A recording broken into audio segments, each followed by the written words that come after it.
Hello student, जैसा कि हमने पिछली वीडियो में प्रेजेंट टेंस के तीसरे रूप यानी कि प्रेजेंट परफेक्ट टेंस के बारे में अध्ययन किया था और आज हम प्रेजेंट परफेक्ट कंटिन्यूअस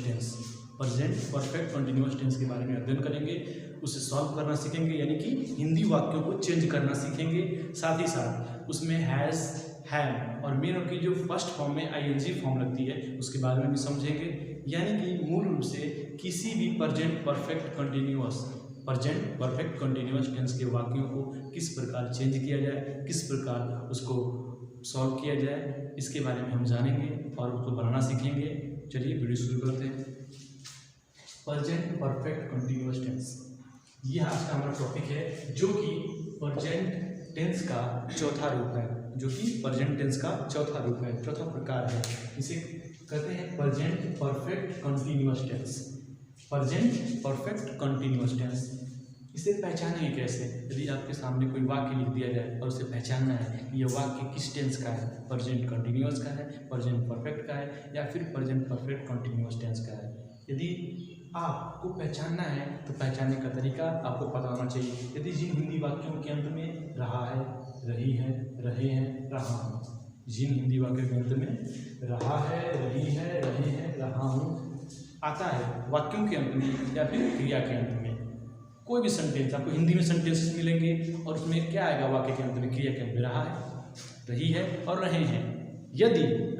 यदि आपको इंग्लिश सेंटेंस को पहचानना है, यदि कि संपूर्ण रूप से सेंटेंस कंप्लीट है, इंग्लिश में बन चुका है, यदि उसमें पहचानना है कि सेंटेंस किसका है, किस रूप में है, यदि प्रेजेंट का है कि पास्ट का है कि फ्यूचर का है, प्रेजेंट में किसका है, प्रेजेंट कंटिन्यूअस का है कि प्रेजेंट परफेक्ट का है कि प्रेजेंट परफेक्ट कंटिन्यूअस टेंस का है, कैसे पहचानेंगे? इंग्लिश में हमने हिंदी में पहचाना जान लिया, हिंदी में पहचानने का तरीका हमें पता है और वो क्या है, वाक्य के अंत में या फिर क्रिया के अंत में। ध्यान रखिएगा, वाक्य के अंत में या फिर क्रिया के अंत में रहा है, रही है, रहे हैं, रहा हूँ आता है, दिखता है, वो sentence present perfect continuous tense के अंतर्गत आता है।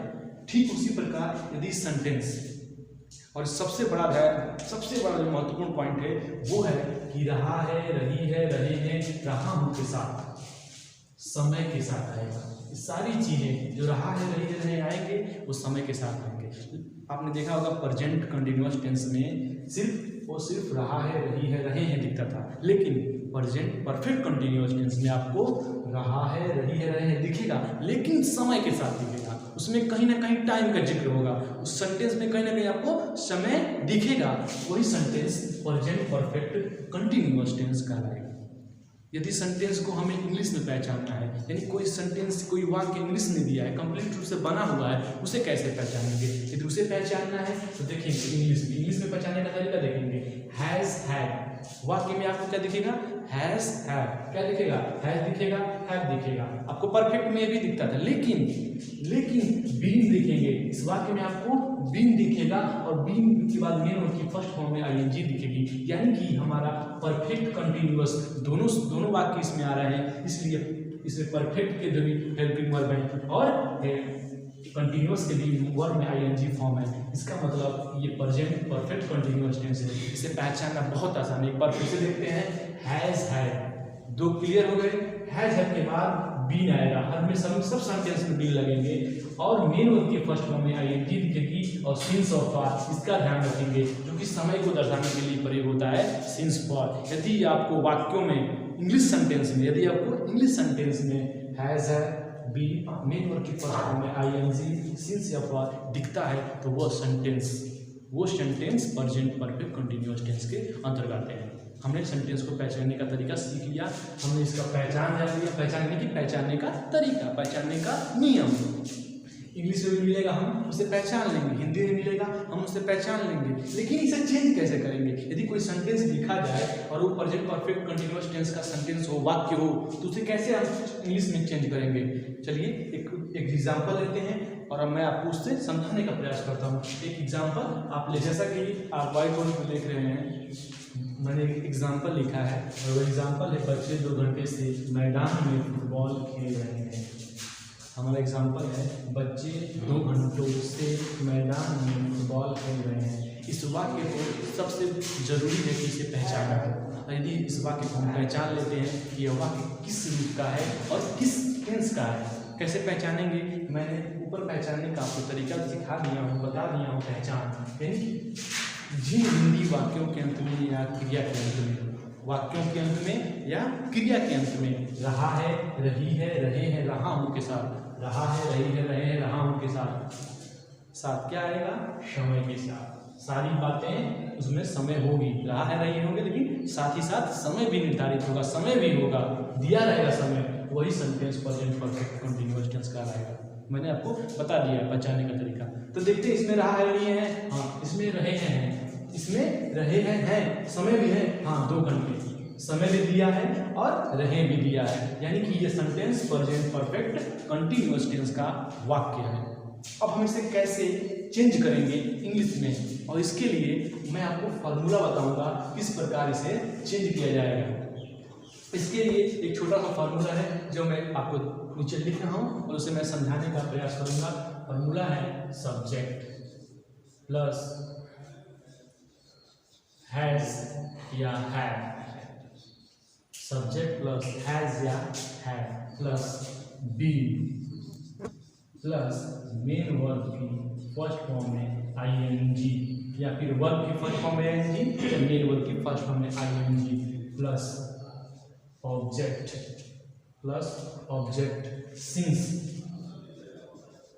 सिंस या for plus time plus other verb. इसी फॉर्मूले का प्रयोग कर यदि आपको इसकी पिछली वीडियो यानी कि प्रेजेंट कंटीन्यूअस टेंस को समझना है, प्रेजेंट परफेक्ट को समझना है, तो आप पिछली वीडियो जाकर देख सकते हैं। उसमें मैंने इनके पूरे विस्तार को बताया है कि आखिर में SUBJECT सब्जेक्ट का मतलब क्या होता है, सब्जेक्ट होता क्या है। यदि आपको इतना भी नहीं पता है तो मैंने इसके लिए भी वीडियोस बना चुका हूँ। साथ ही साथ मैं ये समझाना चाह रहा हूँ कि इस फॉर्मूले का यूज कर ही हिंदी वाक्यों को, चाहे वो प्रेजेंट का ही वाक्य क्यों ना हो, प्रेजेंट परफेक्ट का हो, प्रेजेंट परफेक्ट कंटीन्यूअस का हो, यानी किसी का भी वाक्य हो, यदि उस टेंस का फॉर्मूला पता है, उस टेंस को बनाने का नियम पता है, कानून जो भी हो, नियम कानून जो भी हो, यानी कि उसको बनाने की क्राइटेरिया होती है, यदि आपको पता है, जिस प्रकार आप मैथमेटिक्स लगाते हैं उसे फार्मूला यूज करते हैं, ठीक उसी प्रकार मैंने इसके फार्मूले लिखवाए हैं। यदि आप इसको याद कर लेते हैं, ये तो अफर्मेटिव का है, ये सिर्फ अफर्मेटिव का है, क्योंकि जो वाक्य मैंने लिखा है यदि अफर्मेटिव का है तो मैं अफर्मेटिव का ही फार्मूला लिखूंगा और अफर्मेटिव के फार्मूले से बनाना सिखाऊंगा आपको। आप ध्यानपूर्वक देखेंगे कैसे मैं इसे बना रहा हूँ, एकदम ध्यानपूर्वक आप देखते हैं, मैं इसे बनाकर आपको सिखा रहा हूँ, ध्यान से देखिए जल्दी। इसमें दिया है कि सब्जेक्ट प्लस हैज है प्लस बीन प्लस मेन अभी फर्स्ट फॉर्म में आईएनजी, ऑब्जेक्ट सिंस या फॉर टाइम अदर वर्ड, यही इसका फॉर्मूला है, ये इसका क्राइटेरिया है। और हमें, जैसा कि मैंने हर वीडियो में आपको समझाता हूँ, बताता रहता हूँ, एक ट्रिक, एक बहुत ही अच्छी ट्रिक, जिस ट्रिक की मदद से आप किसी भी, यदि आप मेरी पहली वीडियो देख रहे हैं तो इस ट्रिक को बताऊंगा, मैं हर वीडियो में वो ट्रिक बताता हूँ और वो ट्रिक बहुत ही कारगर है। जो बच्चा उस ट्रिक को फॉलो करता है, कमजोर छात्र, जो भी कमजोर छात्र हैं जिन्होंने बहुत सारे वीडियोस देखे हैं, टेंस पढ़े हैं, नहीं बनाने ढंग आ रहा है, उनके लिए ये ट्रिक बहुत काम करेगी और इसी का प्रयोग हमेशा करते रहेंगे। चलिए देखते हैं। बच्चे, कोई भी सेंटेंस मिले आपको, उन सेंटेंस में आपको 4 चीजें ढूंढनी है। क्या चीजें? 4, सिर्फ 4 चीजें ढूंढनी है। एक होना है सब्जेक्ट यानी कि काम करने वाला कर्ता, एक होता है वर्ब यानी कि क्रिया, उस सेंटेंस में कौन सी क्रिया हो रही है, और एक होता है ऑब्जेक्ट, किस चीज पे क्रिया हो रही है, कौन वस्तु है उसमें, और एक होता है आपका और अदर वर्ड। इन्हीं 4 चीज़ों को ढूंढना रहता है। 3 चीज़ मुख्य होती हैं, सब्जेक्ट, ऑब्जेक्ट और मेन वर्ब, और यदि आप 3 चीज़ें ढूंढ लेते हैं तो उस वाक्य को बनाना आपके लिए बहुत ईजी हो जाता है। अब देखते हैं, इस वाक्य में ढूंढते हैं कौन वाक्य का सब्जेक्ट है, कौन वाक्य का ऑब्जेक्ट है और कौन वाक्य का मेन वर्ब है। चलिए ढूंढते हैं। बच्चे,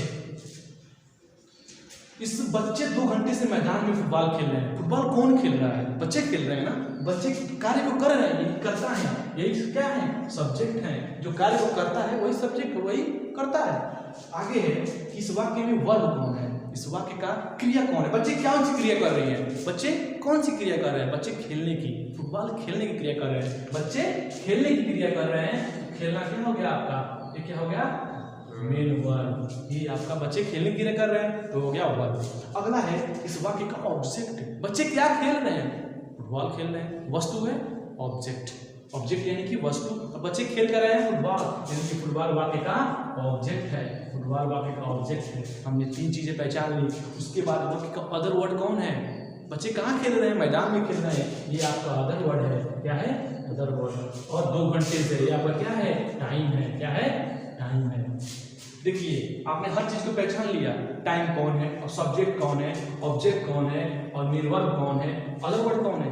यदि इसी हर सेंटेंस को आप पहचान लेते हैं, एनालाइज करते हैं कि कौन क्या चीज कहाँ है, उसके बाद उस सेंटेंस को आप बनाते हैं किसकी मदद से?